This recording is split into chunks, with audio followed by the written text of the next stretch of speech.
wawazifumu lero ndabwera ndi nkhani yokhuzana ndi mnyamata amene anawapengetsa mayi yake ndi cholinga choti azigonana nawo.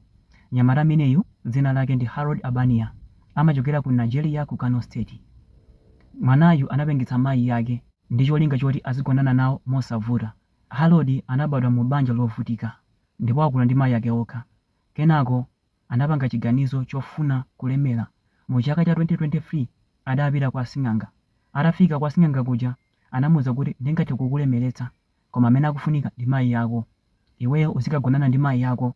Atapita ku nyumba adawafotokozera mayi yake koma mayi yake aja adakana. Zotsatira zake analibenso pulani, amangokhala. Mu chaka cha 2024 anapitanso kwa sing'anga kuja. Atafika kwa sing'anga kuja anamfunsa palibe njira ina, koma sing'anga uja anampasanso njira ina. Anamuwuza kuti ngati ukufuna ndingathe kuwapengetsa makolo ako ndi iwe uzikagonana nawo. Iye uja anaona kuti imene ndi njira yabwino. Kenako sing'anga uja anapengetsa mayi uja. Harold anapita ku nyumba anayambogonana naye. Amagonana naye kuyambira mu chaka cha 2025 Harold moyo wake unasintha. Ndalama zimabwera, analinso ndi mapuloti angapo. Wakhala apanga zimenezi kuyambira mu chaka cha 2025 koma mu chaka cha 2026 zinthu zinasintha pamene mayi yake aja anawapasira ma STDs. Pa 11 April ndi pamene anapita ku chipatala. Mayi yake aja atawapasira ma STDs. Atafika ku chipatala, dokta atamuna mayi uja anamfunsa, Mr. Harold, amagonana ndi mayi ndi ndani? Harold ananena kuti sindikudziwa, mwina atatuluka panja munthu anagwiririra. Kenako dokta anati no, koma loko kuoneka kuti nthawi zonse mbonga imadusako. Alipo munthu amene apanga zimenezi daily. Mayiyo amakhala ndi ndani? Harold ananena kuti amakhala ndine. Iwe ndiwe ndani? Harold ananena kuti ndi mayi yanga. Anati okay, chabwino. Kenako dokta uja anayimbira apolisi. Apolisi atafika anamtenga Harold, tabwerani kuno. Muli mayiyo amakhala ndinu, chochitika ndi chani? Tatiuzeni. Harold amabisabisa. Kenako apolisi aja anayamba kundina. Fana zindikira kuti Harold angathe kukhala ndi munthu amene amangona mayi ameneyi. Chifukwa choti mayiyo kumaloko kukuoneka kuti kumadusako mbonga nthawi zonse. Anampanikiza ndi mafunso plus akumumenya anaulula eya ndine amene mapanga zimenezo wafuna kuti chuma chizibwera.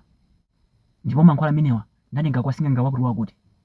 Zotsatira zake Harold anaponyedwa mchirokosi, anamangidwa pa mulandu ogwirira mayi yake ndipo wapasa ma STDs. Ndabwera ndi nkhani imeneyi ndi cholinga choti azimayi ena ake mutengepo phunziro komanso azibambo ena ake mutengepo phunziro. Ndi bwino anathuwa kuti tizaphunzitsa njira yolondola anakali ang'ono. Famba ndi mtengo kuwongola ndi pamene unakali wang'ono. Mwana odziwa chabwino ndi choyipa ali wang'ono amadziwa zakuti ichi ndi cholakwika. Palibe mwana amene angapengese makolo ake ngati mwanayo akudziwa chabwino ndi choyipa. Koma ambiri amakula samadziwa Baibulo zimene makamba, samadziwa Kurani zimene makamba, zotsatira zake amakula mopotoka. Anawa ndi bwino ali ang'ono kumakankhira kuchipembedzo. Azidziwa mawu a Mulungu, fa mawu a Mulungu amathandizanso pamawa. Anaja akakula nkana amanena kuti kuwongola mtengo ndi pamene unakali waung'ono. Fa mwana odziwa chabwino ndi choyipa, mwana odziwa Baibulo zimene makamba sangapengese makolo ake, sangagonana ndi makolo ake. Koma ambiri panopa angathe kugonana ndi makolo awo ndipo tazimva taziona zikuchitika, koma kuti maonetsetsa nawo sewa sadziwa china chilichonse chimene Baibulo imakamba, sadziwa china chilichonse chimene Kurani imakamba.